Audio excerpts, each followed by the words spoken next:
누군가 등 뒤에서 사자가 다가오는데 소리를 내면 오히려 그 맹수를 자극하는 상황. 말이라는 도구가 없던 고대 인류는 이 절체절명의 순간을 어떻게 넘겼을까요? 놀랍게도 그들에겐 단어보다 훨씬 오래된 소통수단이 있었습니다. 표정과 몸짓, 소리의 높낮이와 리듬, 심지어 냄새까지 총동원해 서로의 마음을 읽고 위험을 나눈 거죠. 그리고 이 오래된 소통 방식은 지금 우리 몸속에도 고스란히 살아 숨쉬고 있습니다. 그럼 왜 이런 일이 벌어졌는지 하나씩 살펴보겠습니다.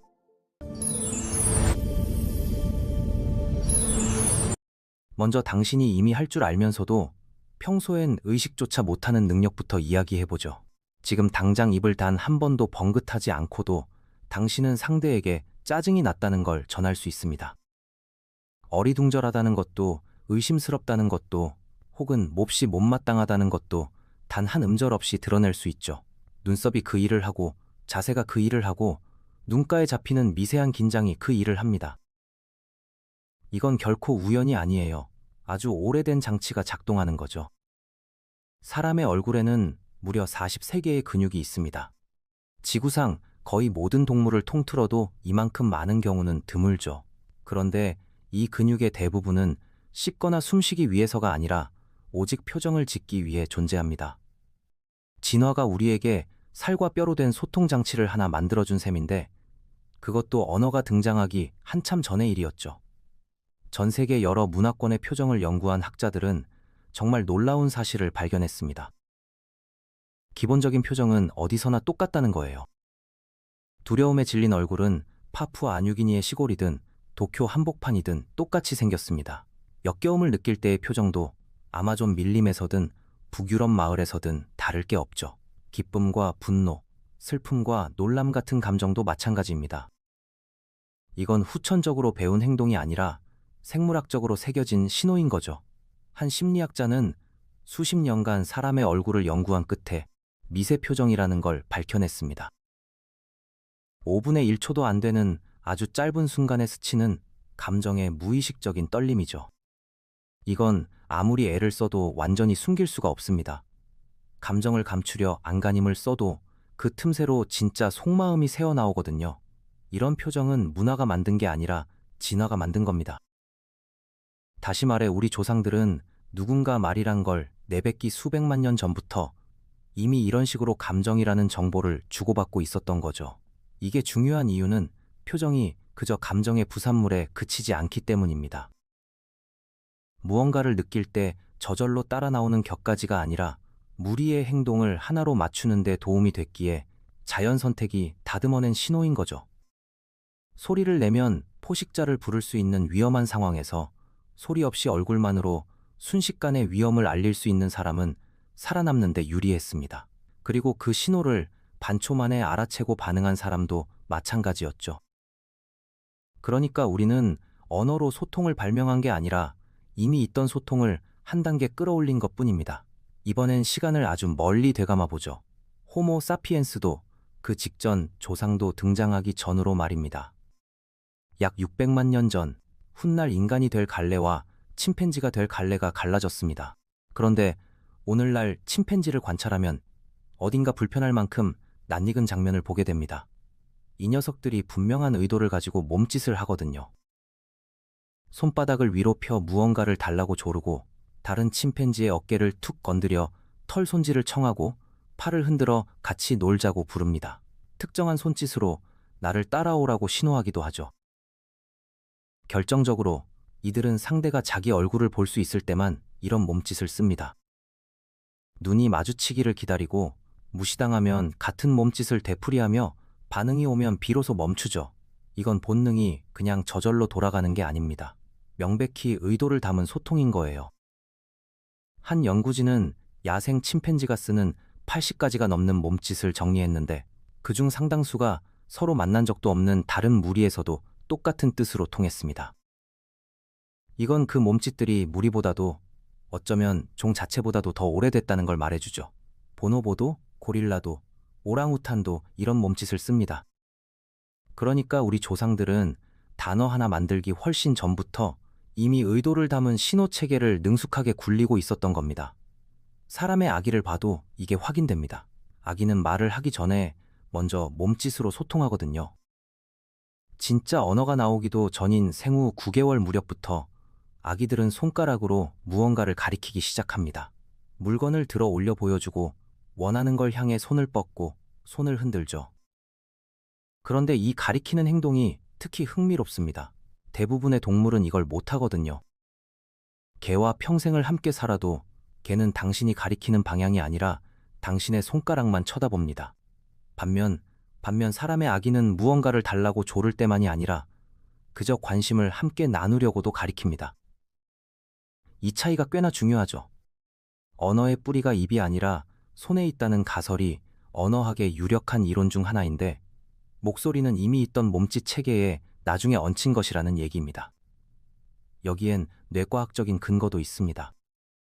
언어를 만들어내는데 가장 깊이 관여하는 뇌 영역이 손과 입의 정교한 움직임을 다루는 영역 바로 곁에 자리 잡고 있거든요. 그러니까 이곳은 원래 언어를 위한 영역이 아니라 운동을 계획하던 영역이 나중에 언어에 동원된 것일 수 있습니다. 손이 길을 닦았고 입은 그 위를 달리는 법을 나중에 배운 셈이죠. 그런데 몸짓은 서로가 서로를 볼 수 있을 때만 통합니다. 문제는 고대 인류가 시야가 막힌 상황에서 보낸 시간이 아주 많았다는 거죠.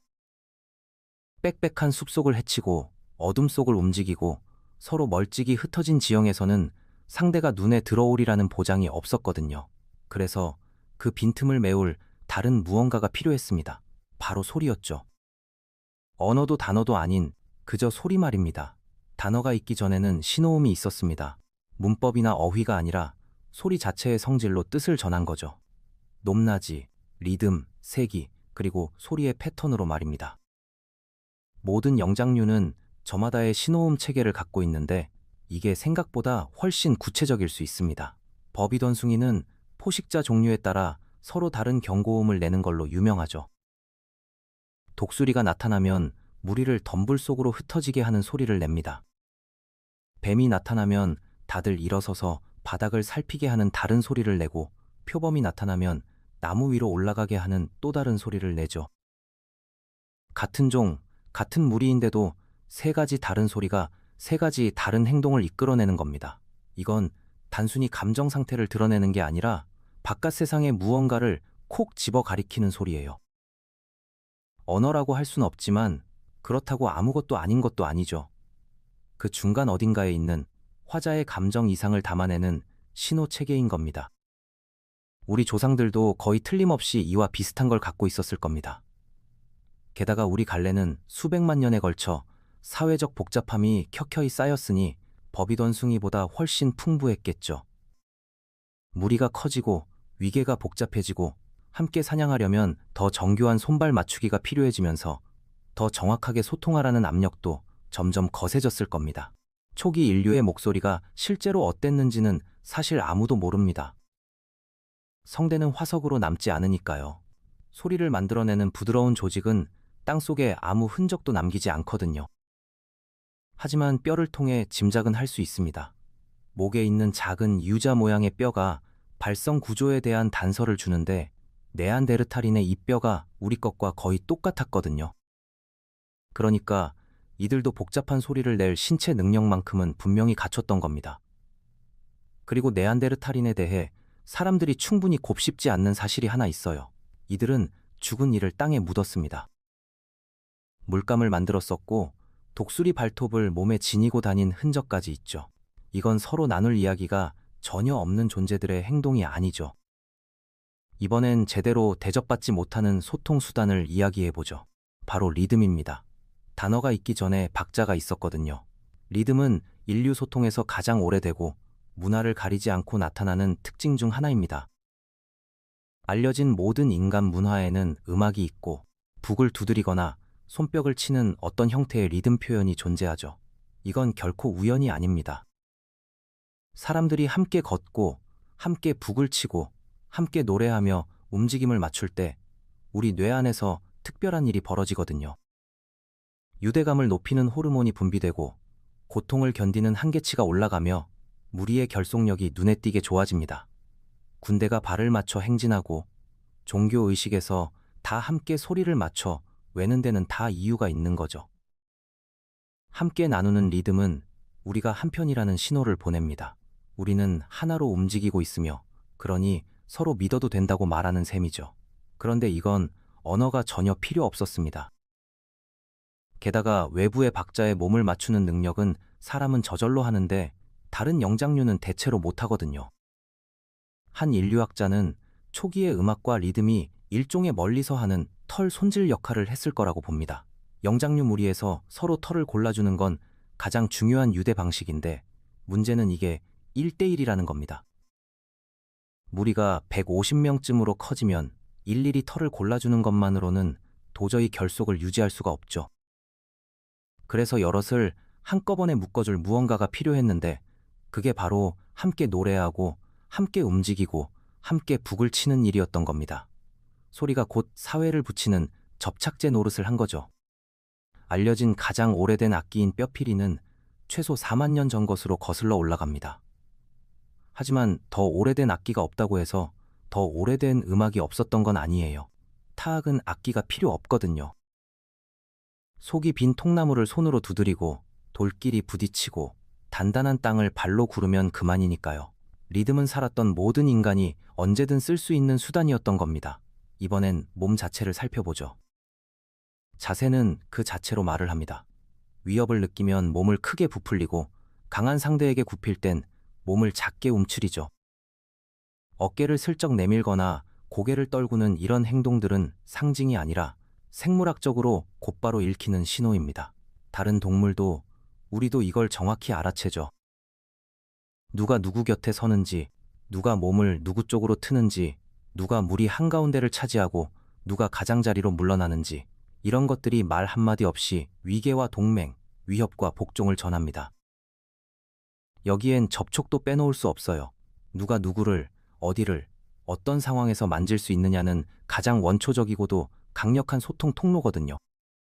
어깨에 얹은 손과 머리에 얹은 손은 전혀 다르게 읽힙니다. 툭 치는 것과 지그시 쥐는 것도 마찬가지죠. 문화가 달라도, 심지어 종이 달라도 이 접촉의 의미는 놀랍도록 일관됩니다. 말보다 먼저 생긴 언어 이전의 언어이기 때문이죠. 이 모든 걸 오늘날엔 비언어 소통이라고 부릅니다. 그런데 이 말은 살짝 오해를 부를 수 있어요. 마치 이것들이 언어에 밀린 부차적인 것, 말이 되지 못하고 남은 찌꺼기처럼 들리게 만드니까요. 실제로는 정반대입니다. 이것들이야말로 먼저 온 근본이 되는 소통이거든요. 어떤 상황에서는 오히려 말보다 더 믿을 만하고 꾸며내기도 더 어렵습니다. 실제로 말과 몸짓이 서로 어긋날 때 사람들은 예외 없이 몸짓을 믿는다는 연구 결과가 한결같이 나옵니다. 누군가 팔짱을 낀 채 눈은 딴 데 두고 무덤덤한 목소리로 괜찮다고 말하면 우리는 그 말을 믿지 않죠. 몸을 믿습니다. 이건 비합리적인 게 아니라 아주 오래된 체계가 더 새롭고 조작하기 쉬운 체계를 옳게 눌러버리는 겁니다. 우리는 언어를 얻었다고 해서 옛 체계를 버린 게 아니에요. 그 위에 언어를 얹었을 뿐 두 체계는 지금도 나란히 돌아가고 있습니다. 여기서 흔히 간과되는 정말 흥미로운 통로가 하나 있습니다. 바로 냄새예요. 사람은 흔히 다른 포유류에 비해 후각이 형편없다고들 하죠. 물론 절대적인 능력으로 치면 당신의 개는 당신이 상상도 못할 냄새의 우주에서 살고 있는 게 맞습니다. 하지만 이 비교는 중요한 걸 놓치고 있어요. 사람은 사회적 정보를 담은 특정 화학 신호에는 놀라울 만큼 예민하거든요. 우리는 두려움의 냄새를 맡을 수 있습니다. 비유가 아니라 말 그대로요. 진짜로 겁에 질린 사람의 땀속 성분이 그 냄새를 맡은 사람의 몸과 뇌에 실제로 변화를 일으킨다는 연구가 있죠. 정작 맡은 사람은 그냥 평범한 땀 냄새라 여기는데도 말이죠. 이 신호가 의식을 거치지 않고 곧장 위험 반응 체계로 직행하는 겁니다. 우리는 스트레스의 냄새도, 심지어 질병의 냄새도 맡습니다. 어떤 병에 걸린 사람은 건강한 이가 특정 조건에서 감지할 수 있는 화학적 신호를 내뿜거든요. 유전적인 궁합마저 냄새로 알아챕니다.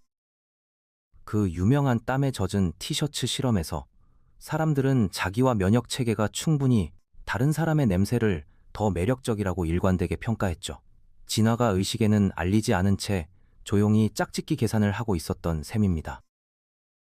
바짝 붙어 자고 무리지어 움직이던 고대 인류는 이런 냄새 정보에 늘 흠뻑 젖어 있었을 겁니다. 탈취제를 쓰는 오늘날까지도 이 체계가 여전히 작동하며 행동에 영향을 준다는 사실은 그것이 결코 사소하지 않았음을 말해주죠. 냄새로 질문을 하거나 논쟁을 벌일 수야 없죠. 하지만 감정 상태와 몸 상태, 유전 정보를 널리 알리는 배경 통로로서 냄새는 고대 인류가 능숙하게 다루던 소통 수단이었던 겁니다. 그렇다면 이 모든 것에서 진짜 언어로는 어떻게 넘어갔을까요? 솔직한 답은 정확히는 모른다는 겁니다. 언어는 화석을 남기지 않으니까요. 대신 우리에겐 간접 단서가 있습니다. 뇌 구조를 짐작하게 하는 두개골 모양, 발성 구조를 알려주는 목뼈, 그리고 결정적으로 석기 말이죠. 초기 인류의 도구 제작 전통은 묘하게도 그들의 인지 능력과 소통 능력을 들여다보는 창이 됩니다. 약 260만 년 전에 가장 오래된 석기는 비교적 단순합니다. 돌을 몇 번 내리쳐 날카로운 날을 만든 정도죠. 그런데 약 176만 년 전에 등장한 주먹도끼는 결이 완전히 다릅니다. 이건 계획이 필요하거든요. 완성될 모양을 머릿속에, 그리고 지금 이 동작보다 여러 단계 앞을 내다보며 결정을 내리고 눈앞에 아직 보이지도 않는 목표를 향해 정교한 동작을 순서대로 실행해야 합니다. 이건 여러 단계를 순서대로 짜맞추는 사고인데 문장을 만드는 데 쓰이는 사고 구조와 똑같습니다. 앞뒤 단어가 서로를 제약하며 이어지는 바로 그 짜임새 말이죠. 언어에 필요한 밑바탕이 언어라 부를 만한 게 나타나기 한참 전부터 조금씩 조립되고 있었던 겁니다. 약 30만 년 전 호모 사피엔스에 이를 무렵이면 뇌는 이미 수백만 년의 사회적 복잡함과 몸짓, 소리, 갈수록 정교해진 도구 제작으로 빚어진 상태였습니다. 언어를 위한 신경 기반은 우리가 아는 언어가 등장하기 전에 이미 거의 다 갖춰져 있었던 거죠. 그렇다면 흥미로운 가능성이 열립니다. 언어의 출현이 어쩌면 극적인 도약이 아니라 마지막 퍼즐 한 조각이 딱 맞물린 것에 가까웠을지도 모른다는 거예요.